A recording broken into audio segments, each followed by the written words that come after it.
नमस्कार मित्रों, स्वागत है आपका हमारे इस यूट्यूब चैनल पे। यहाँ सरकारी नौकरी मिल नहीं रही और यहाँ सरकारी नौकरी छोड़ने की बात आ रही है। जैसे कि आपको पता है कि पहले सरकारी नौकरी के बहुत फ़ायदे थे। लोग कहते थे सरकारी नौकरी करना है मतलब आराम भी है, पैसा भी अच्छा है और सिक्योरिटी भी है। लेकिन रुक जाइए, सरकार अपनी नई नीतियों के साथ आ रही है और सरकारी नौकरी में काम करना, काम रुकना और अच्छे पैसे कमाना तीनों आसान नहीं रहेगा। अनिवार्य सेवानिवृत्ति पर 31 तक फैसला करेंगे विभाग।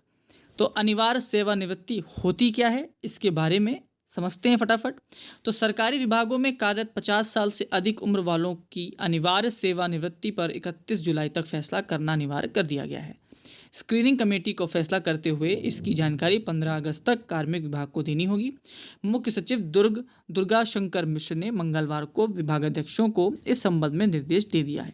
स्क्रीनिंग कमेटी 31 मार्च 2022 को 50 साल की आयु पूरी करने वालों के नामों पर विचार करेगी। यह आयु पूरी करने वाले किसी सरकारी सेवक के मामले में स्क्रीनिंग कमेटी के समक्ष प्रस्ताव रखकर यदि उसे सेवा में बनाए रखने का फैसला एक बार कर लिया जाता है तो बार बार स्क्रीनिंग कमेटी के समक्ष उसके नाम को पुनः रखने की जरूरत नहीं है। नियुक्ति प्राधिकारी के समक्ष ऐसे कर्मी के मामलों में यदि कोई महत्वपूर्ण तथ्य आता है तो किसी भी समय उसे जनहित में अनिवार्य सेवानिवृत्ति करने का फैसला किया जा सकेगा या फिर मामला अनुवर्ती स्क्रीनिंग कमेटी के समक्ष रखने का फैसला हो सकता है। अब इसको हम जरा सरल भाषा में समझ लेते हैं। तो जो भी व्यक्ति जो सरकारी नौकरी में है, जो 50 साल पूरे कर चुका है, उस 50 साल, नौकरी के 50 साल नहीं, अपनी उम्र के 50 साल, उसके बाद सरकार मानती है कि अब उसमें कार्य करने की शक्ति उतनी नहीं बची है। जो नए बच्चे आ रहे हैं उनमें कार्य करने की शक्ति ज़्यादा है और पुराने इंसान में कम। तो अगर कोई 50 साल के ऊपर का व्यक्ति है तो उसका एक स्क्रीनिंग टेस्ट होगा, मतलब एक पूरी सूची बनाई जाएगी जिसमें उसके हिसाब से जो काम करता है, जैसे शिक्षक है तो पढ़ाने में कैसा है, कंप्यूटर में काम कर पाता है या नहीं, डॉक्यूमेंट बनाने में वो काम कर पाता है या नहीं, वगैरह वगैरह करके बहुत सारे बिंदु बनाए जाएंगे। उस बिंदु में देखा जाएगा कि ये जो शिक्षक है या जो भी वो व्यक्ति है, क्या वो खरा उतर रहा है 50 साल के बाद भी काम करने योग्य। अगर वो कमेटी कहती है कि नहीं भाई, 50 साल आप पूरे कर चुके हैं और आप काम करने में अब सक्षम नहीं रहे, तो आपको रिटायरमेंट लेना पड़ेगा। उसी को कहा गया है क्या, अनिवार्य सेवानिवृत्ति। मतलब आप खुद से सेवानिवृत्ति कर लीजिए, रिटायरमेंट ले लीजिए और अब अपने घर बैठ जाइए। ये एक व्यवस्था सरकार चालू कर रही है। अब इसको आप देखें तो ये प्राइवेट जॉब जैसा है। बस प्राइवेट जॉब में आपको कोई टेस्ट नहीं देना। अगर कंपनी को लगता है कि आप उनके लिए प्रोडक्टिव नहीं हो रहे हो तो वो सीधे आपको हटा देती है। यहाँ पे बस एक कमेटी बैठेगी जो उसकी जांच करेगी और आपको निकाल देगी। बात घूम फिर के वही है।